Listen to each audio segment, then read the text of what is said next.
Welcome to the Make and Design Podcast. I'm your host, Carina Gardner. On this podcast, we're unraveling the everyday joys and dilemmas of design, making, and business.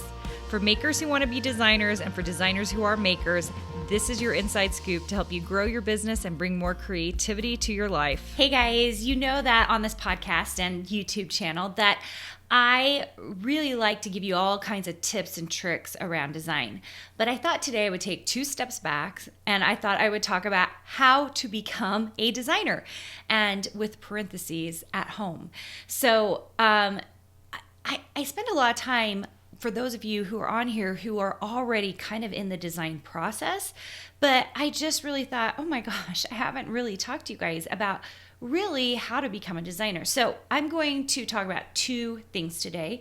I think these 2 things will really help you as you are considering becoming a designer, what it really is going to take. And if you can get these 2 things down, you're going to be gold. Okay, so let's get started. Number 1 is we have to know the skill set. So for most of us, that is Adobe Illustrator, also usually some Adobe Photoshop. Those are the key programs you have to have in order to make this whole thing work. I teach these design boot camps, you guys know I talk about, and I'm with people for 5 days. I'm chatting with them. We're figuring out all the things, giving them strategies and frameworks so that they can build a design career. And one of the things that comes up very often is the question, do I have to actually know Adobe Illustrator? And the answer is a resounding yes. There are lots of programs out there, tons. And I know a lot of you are designing in those programs, maybe right in the Cricut software, or maybe you're designing right in like a Corel Draw or something. And I am telling you right now, if you want to really become a designer, and we're talking about a money-making designer, I don't talk to people who are just becoming designers for the heck of it. If you are here, it's because you're interested in getting paid as a designer. It's a career. It's something you're doing because you want flexibility, you want creativity, but you want to do it in your own time and in your own space.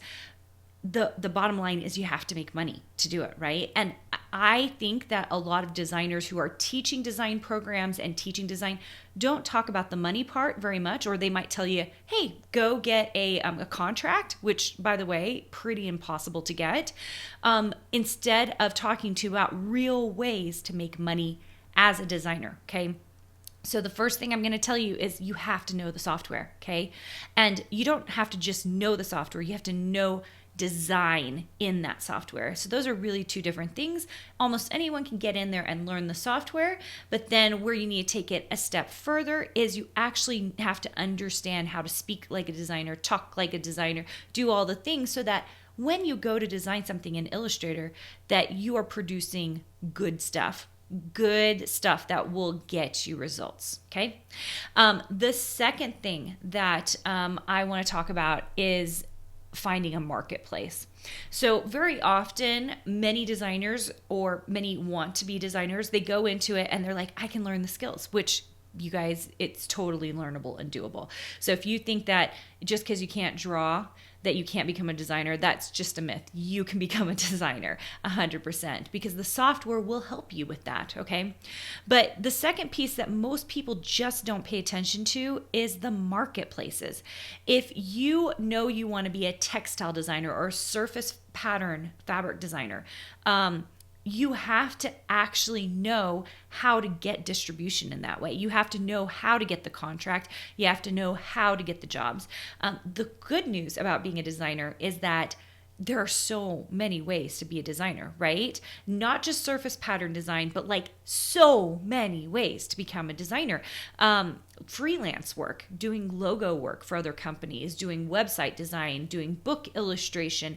There are more contract things, right? Like gift wrap and fabric and oh my gosh, there's so many home good projects. So there are also design, like 3D design. Like I think I've talked before about, I got asked once to do like a yoga studio for kids. I didn't have time to do it, so I couldn't do it. But there are those kinds of things. Someone who's creating the design layout and figuring out all the pieces that needed to go into that studio. There is just so much you can do with design. And I don't want you to limit yourself, but I also want you to identify the marketplaces that you want to sell in. Because if you know what those are as you are designing, guess what happens? It's much easier to become a money-making or a paid designer. And that's what I really want for you. People kind of don't pay attention to the paid or the money-making part, even though it's in the back of your head, right? Like, the whole point of starting a new career, starting something that is your own little business, is to make money, right? But it's just one of those things that for whatever reason, designers don't talk about. And I have some ideas about why they don't talk about it. And some of them are stated in one of my freebies. I'm going to give you guys a link to this.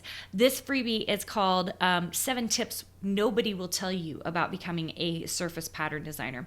So if you want to know what I have to say about that, go ahead and click on that link. I would love for you to know the 7 things that nobody's talking about, that I certainly am talking about. So, I loved having you here today. I hope that you got a lot out of this. And if you want to learn more, come join me in a design boot camp. We make it a really, really inexpensive offer so that you guys can come get some training on strategies on becoming a designer. We're going to give you the link to that in the description as well. I love seeing you here. I love that you're working and moving forward to becoming a designer, or at least exploring those options so that you can become a better designer. Hey, did you know that you can visit me at makeanddesign.com to learn more about this podcast and join my VIP group for weekly freebies? I can't wait to see you there.